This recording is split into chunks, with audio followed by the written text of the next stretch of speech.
So tomorrow the 1.5 year anniversary officially begins, and with that the Awakened Gojo, as I like to call it. Well, to be fair, I do tend to call the newest Gojo God Gojo just because of the vibe that we get. So, but regardless, the newest edition of Gojo being added onto the game. Green element are going to be coming in hot, being elevated. Obviously we're going to be getting the firepower first, and then the big support unit itself will be releasing a couple of days after, well, next week of course. So that is an absolute treat to have. Heavily needed on my end, so I can't wait for that.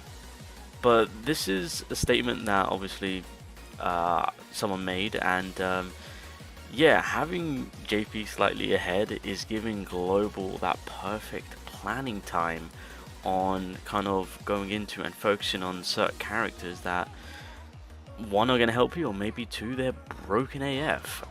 Now again, just a reminder so that everyone is aware, JP and Global should, and I repeat, should be syncing up during the 2nd year anniversary. So it'll be the 2nd year anniversary for JP, it'll be the 1st year anniversary for Global. So enjoy it for now, Global, because yeah, having that knowledge ahead of time come during the big anniversary for this year, yeah, JP and Global will be synced up. So, but that's down the line. That's down the line. We do know the lineup right now, so I just kind of wanted to go through all the characters in order and just yeah, give you guys info on which character really you want to focus on, because again, Global is still missing out on some of the higher difficulty content, new modes and all that good stuff. So yeah, when all that gets added on, yeah, some of these characters, some of these newer characters really do come out of the woodworks of actually being viable. So obviously the character that we're all waiting on outside of Gojo, the 1st year anniversary or the half year anniversary Gojo, call it what you will, but still Sukuna is definitely going to be a contender that people do want to pull for. I can't sit here and be like, no, don't, because he's an amazing blue DPS character.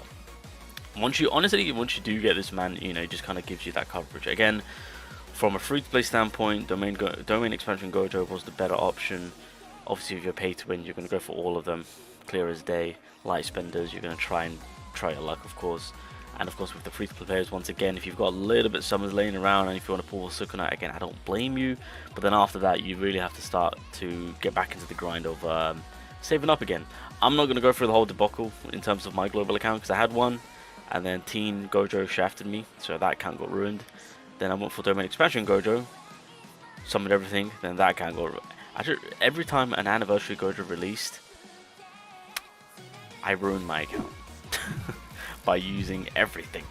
So I'm not going to go for that debacle again. Nope, no, I'm not doing it to myself. But anyway, let's get through on what's going down. So this is going to be an easy one.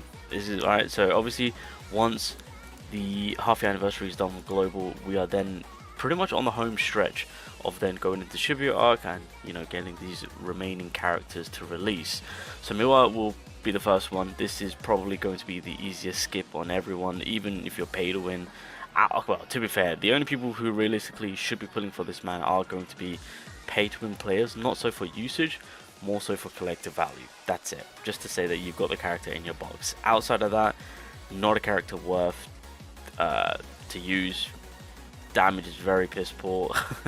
The counter attacking isn't anything too special. Miwa, unfortunately, is just a filler.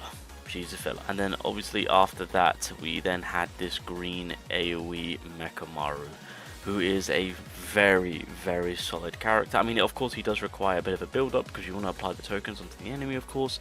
He does have it so that if there's multiple enemies, you can get away with applying a little bit of token on the secondary enemy whilst focusing on the main target. But respectfully, in terms of the AoE damage potential from this man, especially when it comes to covering for the green typing, it is high up there.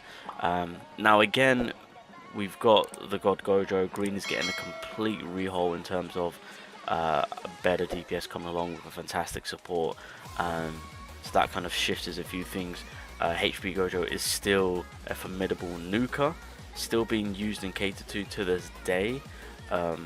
Not to say that it completely outshines of Mechamaru, it's just with the general banner and like with the half-year anniversary, which I know a lot of people want to cater to, it just kind of ease up your option on this Mechamaru. If you're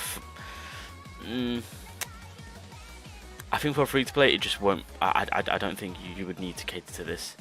If you're pay to win and if you're a fan of Mechamaru, then you can jump on in and grab a copy or two if that's what you're interested in. But I think if you're free to play, looking with what Green has right now in terms of AoE nuking alongside with what's to come, you have a much better setup. Wait, is Mechamaru in the overall pool? No, he's not. So again, just also taking into consideration what has been added to the general pool. And then of course these are also going to be able, you're also going to be able to get these fragments down the line within the shop to actually then go ahead and dupe them out, which makes them even more broken. So we have to also take into consideration on what's been added here on how that's going to affect these next additional characters to release. So Mechamaru, again, for the pay to win Dolphins, you guys can go in for the free to play, and very low spenders because of the typing. There's more value to be gained as time goes on, especially with what we can cater to right now. So I would say hold off from this Mechamaru, although he's a fantastic character. This Inumaki, he's a solid red support. You can't go wrong with that, you know, in terms of with what is being applied here is for you to do more damage towards the enemy, stunning the enemy, and more importantly giving you that ult chase for your whole team. Now if I'm being completely respectful to say that, yes, he's got that ult chase, he's got that sub DPS, this Inumaki is a solid red character, but his rare version is still handling business. The rare version of Inumaki is still, as I've seen, more so catered for in terms of people utilizing the ult chase from the higher stages. I mean, I can't remember. It was one of the recent videos that I did where I did one of the newest stages on the higher end stages of the floors, and even I catered to the rare Inumaki over the SR version of the Inumaki. So having that leniency, and is he in the general pool again? No, he's not. Okay, yeah, having that leniency, honestly, you can make the red Inumaki still work to this day. I mean, that's technically what you're going to be doing when it comes to utilizing this Inumaki. It's more so ult chasing, and you want to utilize that with domain expansion Gojo. So again, there's still potential behind this Inumaki, but I just don't think he's that of a chase essential character to have, knowing that the rare version of him comfortably gives you exactly what you need. And I mean, yes, this Inumaki does have that little bit more, yeah, in terms of like the main focus role on what we need him for. Yeah, it just kind of makes it so that we can still rely on the rare version of him, but not discrediting the SSR version. It's decent, but it's just not heavily needed, unfortunately. And then we've got the yellow Shoko. Now if I'm being real, boys, she could be on global in the next 2 months to come. Like, it's not far off, but this is definitely a character to look out for. In terms of that healing survivability, this Shoko is a game changer. Now you got to keep in mind, this is more so for the yellow typing. She's more so for the yellow mono team. But with that, she is one hell of a support when it comes to yellow typing coverage, I will say. Definitely worth the pick. This is one character that can't be slept on. Again, you are debuffing the enemy, you are buffing yourself, you've got that ultimate gauge charge up rate, you've got increasing on the damage side of things, you have that healing AoE survivability. Overall, this unit pretty much does exactly what even I've been requesting in terms of having that support character, because we've all been there in terms of difficult stages to where I'm just like, damn, we need survivability, we need buffing. If only a healing SSR character was available, because before this unit there wasn't really much going on in terms of the healing side of things, of course, outside of like Jujutsu's passive and SRs, etc. Of course, lo and behold, Shoko comes along, and as it states, she was an absolute lifesaver. There are difficult stages that having this unit really does make a difference, especially with all the buffing that she applies. Like, she is one of the reasons why like doing the sweep floors for the yellow typing is such easy, and knowing the power that we have for the yellow typing, aka the Itadori, ANNI Itadori, of course. Even with Gojo, this is definitely a support character that I love to utilize. Having this, having the yellow Yaga, that's obviously going to be in the general pool, having Megumi, of course, yeah, and then of course we're going to be able to dupe out yellow Gojo. Yeah, she is just making yellow typing that even more disgusting, to what a fully complete package of a yellow mono team you can actually build.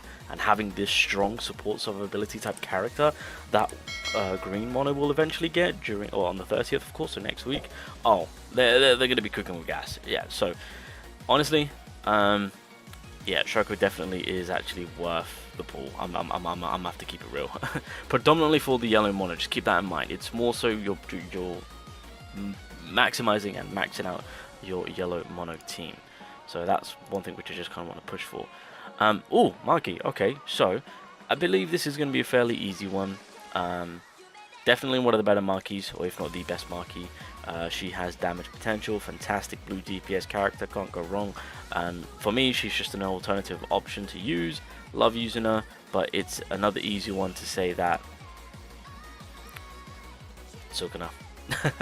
Kind of makes it easy to kind of be like, cool. If Marky pulls up on your free multi, it is what it is.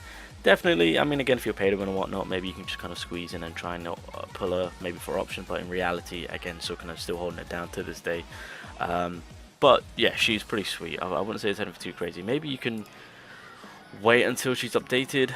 Maybe she might be thrown into another alternative banner to where you've got a chance to pull her. But I wouldn't say there's any high priority as of right now. She's a fantastic DPS for blue typing, but again, the god himself is still handling business. So that, again, that's a fairly easy one to kind of push this out. Oh, May. Okay, so May. So the difficult thing about this unit is that she's in the same boat as Maki to be like, she's one hell of a DPS character. She is. The unfortunate thing is that the boys are still there. The boys are still there, and even I've catered to them recently.